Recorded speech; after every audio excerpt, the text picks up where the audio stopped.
Pozdravljeni. Sreda je tisti že malce tradicionalni dan, ko se posvetimo tistim temam, katere niso dobile dovolj pozornosti v preostalih prispevkih. Dobrodošli v tedenski komentar novic, tokrat številka 29.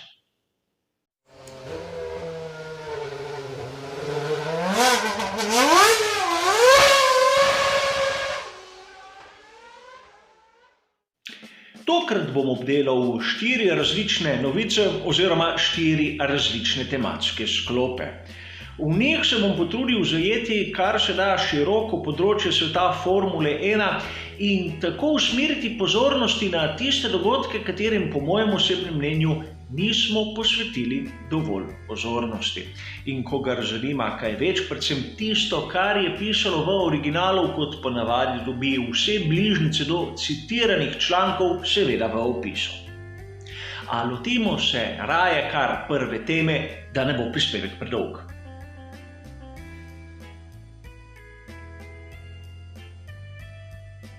Verjamem, da je marsikdo izmed vas zapazil izjavo Lewisa Hamiltona, v kateri je dejal, da ni prepričan, če bo v naslednji sezoni še prisoten v cirkusu Formule 1.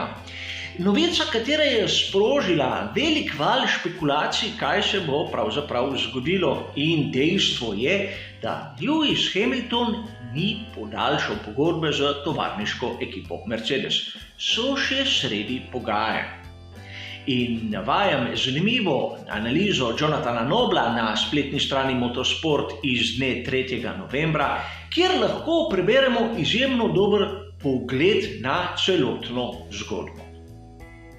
In sedaj se lahko vprašamo, če lahko Lewis Hamilton zapusti Formulo 1 po končani sezoni 2020. Seveda, lahko se zgodi.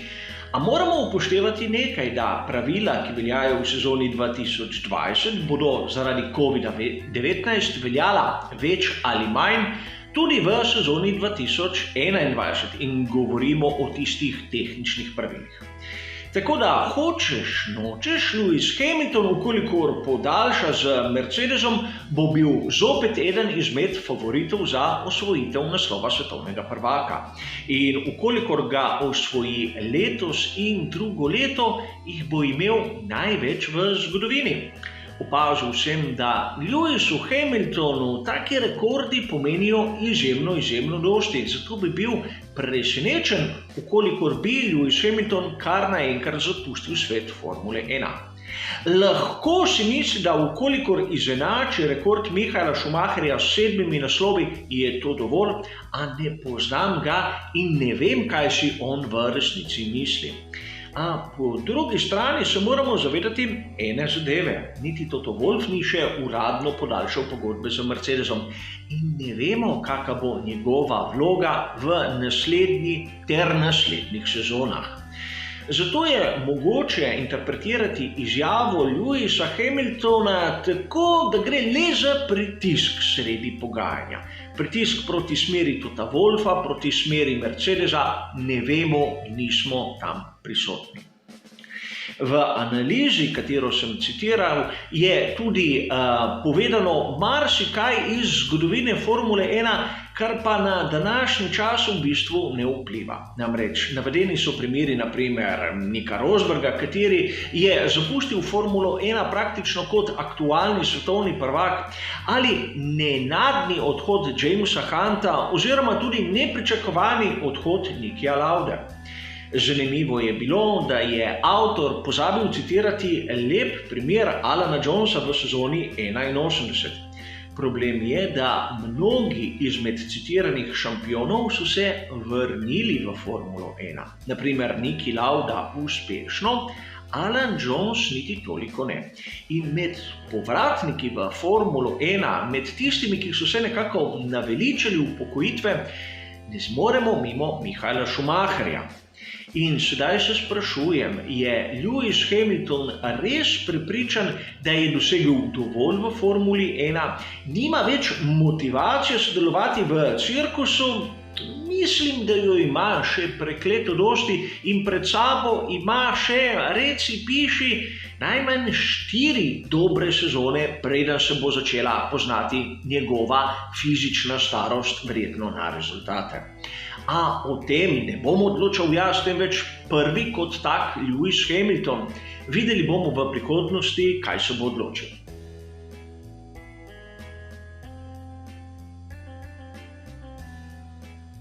V našem drugem sklopu se bomo pa pogovarjali o raznih strateških odločitvah na veliki nagradi Emilia Romagna. In kot prvo bi rad citiral tisto izjavo, katero je podal glavni strateg pri skuderiji Ferrari, Iñaki Rueda. Namreč zasledili smo jo lahko na spletni strani skuderija Fans ter na italijanskem avtosprintu 3. novembra. Rueda poudarja, kako je bil izbor medium pnevmatike za tisti prvi del dirke idealen. In sam se z njim strinjam. To sem povedal tudi v tistih prispevkih pred samo dirko. A vprašanje je neko drugo, kako on kot glavni strateg ni spregledal ter razumel, da Ferrari SF1000 v Q2 s pnevmatiko medium enostavno ni dovolj hiter, da bi se prebil naprej. Seveda, tu moramo citirati tudi primer Aleksandra Albona, kateri je poskusil nekaj podobnega in tudi pogorel.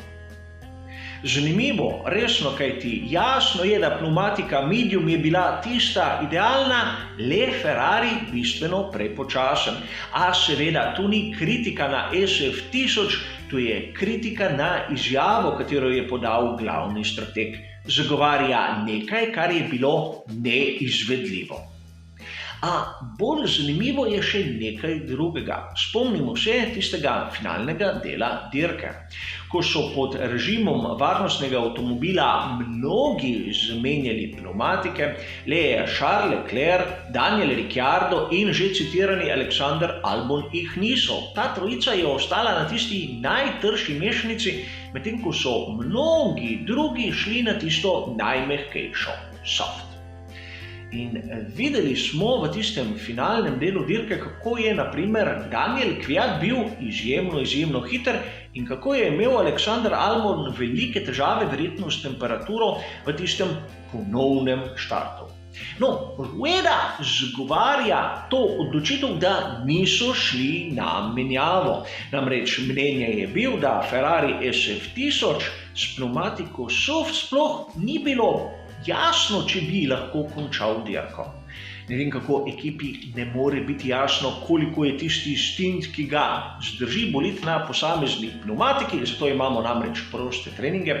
A po drugi strani smo videli na začetku stinta, kako hiter je bil Daniel Kvyat. Seveda, na zadnjih krogih mu je zmanjkalo, moral je popustiti. In tu se bomo vrnili na drugo izjavo, katero smo lahko zasledili prav tako 3. novembra, ampak na spletni strani GP Fans. Namreč Andy Green, tehnični direktor ekipe Racing Point, je zagovarjal menjavo pnevmatik na bolidu Sergija Pereza. Sergio Perez je bil izjemno kritičen do svoje ekipe, ker ga je poklicala nazaj na menjavo, bil je v boju za stopničke. A treba je poudariti nekaj, da Sergio Perez je zamudil tisto svojo zlato priložnost pravzaprav za Charlesom Leclercem. Ko smo videli Daniela Kvyata, kako je švignil naprej, je praktično Perez bil po mojem osebnem videnju premalo agresiven. In res v zadnjih krogih smo videli, da pnevmatika soft ni bila tako hitra kot na primer tista hard, predvsem na primerjavi med Kvyatom in Ricciardom. Na bolidu Sergija Pereza tista pnevmatika soft ali ni delovala, ali je bil Perez tisti prepočasen. Sicer ne vem, ampak zanimivo dejstvo je, kako odgovorni branijo svoje odločitve, čeprav argumentacija, katero jo podajo, lahko tudi ni najbolj prepričljiva. A pojdimo naprej k tretjemu sklopu.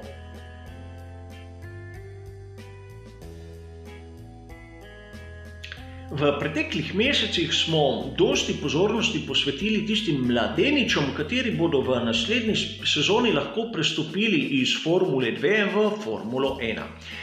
A naša pozornost je bila usmerjena na Mika Schumacherja, Calluma Elliota, Roberta Schwarzmana, na Yukija Tsunodo zagotovo ne. A prav novica, ki jo lahko preberemo na spletni strani racefans.net 4. novembra, nam pravi, da Yuki Tsunoda v naslednji sezoni bo lahko debitiral v ekipi Alfa Tauri. Zamenjal naj bi Danila Kvyata in ponavljam, gre za čiste špekulacije. Rad bi poudaril nekaj. Yuki Tsunoda ima izjemno dobre rezultate v Formuli 2.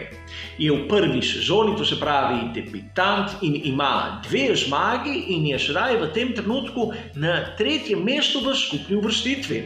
Torej, zasluži si prehod v Formulo 1, tako kot marsikateri drugi, ampak malce bolj reklamiran mladenič. Rad bi poudaril, da v trenutku, ko se snema ta prispevek, ima Yuki Tsunoda testiranje na progi v Imoli. Seveda, ne z aktualnimi bolidi, temveč starejšim bolidom Scuderie Toro Rosso STR13 iz sezone 2018. Treba je biti konkretni in se zavedati dejstva, da Honda bo pomagala japonskemu vozniku priti v Formulo 1, kot so to storili že mnogokrat v preteklosti, z eno manjšo pripombo. V preteklosti smo mnogokrat videli, da tisti japonski vozniki niso bili pravzaprav na tistem standardu, katerega se zahteva od nekega povprečnega voznika Formule 1. A brez skrbi, videli smo tudi mnogo slabših. A tisto, kar je pokazal Tsunoda v Formuli 2, me navdihuje z optimizmom. Morda bo dokazal, da tudi Japonci znajo vzgojiti dobrega voznika Formule 1.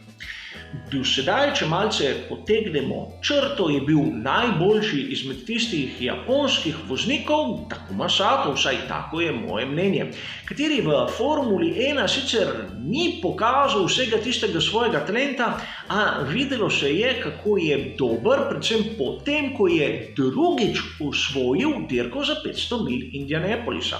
Če bi imel v Formuli 1 morda kako boljšo priložnost, bi morda malce bolj zabeslel tudi tam. A vseeno, Tsunodi želim vse najboljše in mislim, ukolikor bo zamenjal Kvyata, da ga nihče ne bo obsodil, da je slab, saj po tistem, kar je videti v Formuli 2.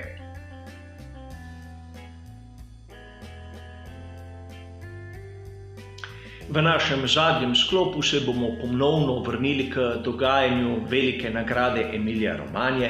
Tokrat se bomo pogovarjali o izjemno nevarni situaciji, katera se je zgodila med dirko in na katero pravzaprav nismo bili preveč pozorni. Namreč citiram članek iz spletne strani motosportweek.com iz dne 4. novembra, a mogoče je kdo izmed vas isto novico zasledil na kakem drugem viru. Namreč med tistim postopkom z ponovnega zagona dirke izpod režima varnostnega avtomobila se je zgodila potencialno izjemno nevarna situacija. Vozniki, kateri zaostajajo za krog, preden dirka ponovno začne, prehitijo varnostni avtomobil in se priključijo skupini na repo. Tako niso v napoto onim vodilnim, da skrajšam malce zgodbo. A v trenutku, ko je varnostni avtomobil signaliziral onim, ki so zaostajali za krog, naj ga prehitijo, smo imeli situacijo v Imoli, ko so bili varnostni obcestni delavci še na progi. In seveda, tisti, ki zaostajajo za krog in so spuščeni mimo varnostnega avtomobila, se poženijo z vso hitrostjo okrog, da ulovijo rep skupine. In zgodilo se je to, da smo imeli voznike, kateri so šli malo da ne na polno, zraven proge, praktično v neposredni bližini robnikov, pa varnostne delavce. Izjemno nevarna situacija, katero so opazili tudi vozniki sami in so bili prekleto začudeni, kako je bilo možno, da je vodstvo dirke nekaj takega dovolilo. Mnogi so baje tudi protestirali z svojimi ekipami, a ti protesti do vodstva dirke niso prišli. Poglejmo najprej, kaj pravi pravilnik. Namreč pravilo 39/12 pravi, da se morajo ti vozniki pridružiti repu skupine z ustrezno hitrostjo brez prehitevanja. In seveda, sedaj se bomo lahko mesece kregali o tem, kaj je ustrezna hitrost. Dejstvo je, da se dirka lahko začne tudi, ko oni ne dosežejo repa skupine, zato se poženejo v večini primerov z tisto maksimalno hitrostjo, katero lahko z danimi pnevmatikami dosežejo. Seveda, bilo je tudi pismo voznikov Formule 1 Michaelu Masiju, kateri je obljubil, da bodo pregledali vse te varnostne postopke in seveda ustrezno reagirali. Tudi FIA preverja postopke za ponoven štart dirke po režimu varnostnega avtomobila. A sam se sprašujem nekaj drugega. Namreč imamo vodjo dirke Michaela Masija, katerega sem kritiziral že mnogokrat, a v drugih okoliščinah zaradi drugih dejanj. Mislim, da je on tisti, ki lahko odloči, kdaj je nevarnost mimo in kdaj se lahko začnejo ponovno te procedure za štart. Ukolikor sam ni opazil, da so bili varnostni delavci še na progi, ko je zaukazal, da tisti zaostankarji lahko nadoknadijo krog, ne vem. Namreč dogaja se, da imamo izjemno nevarne situacije v Formuli 1, zato ker nekdo nekaj spregleda. Vsakdo izmed vas si lahko predstavlja, kdo je ta posameznik, a sam imam že počasi dovolj takih potencialno nevarnih situacij iz gole malomarnosti. In seveda, kot ponavadi, gre za moj oseben pogled, s katerim se lahko kdo izmed vas tudi ne strinja. A to je bil zadnji sklop za naš tedenski komentar novic. Hvala za vašo pozornost ter nasvidenje.